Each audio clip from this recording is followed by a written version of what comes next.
This video will discuss the solution to question 19. What is the DC gain?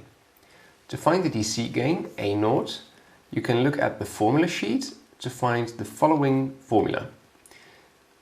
It's G M1 R1 GM2 R2. Now GM1 is the transconductance of the first stage.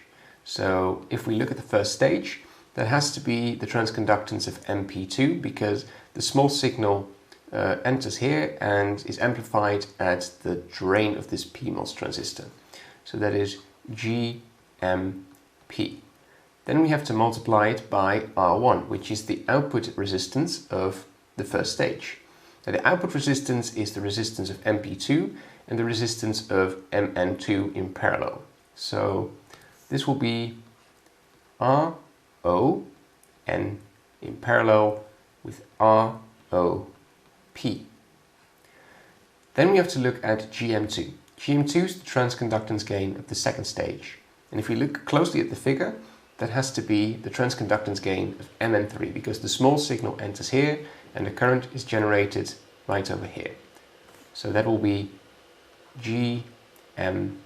And finally, we have to multiply this by R2, which is the output impedance of the second stage. Now, if we look at the figure again, that has to be the resistance of MN3 in parallel with the resistance of MP4. And there will be RON in parallel with ROP. If we now substitute the given values into this equation, we will say that GMP is 1 milliamp per volt. The resistance here is 4 kilo ohm. GMN is 5 milliamps per volt.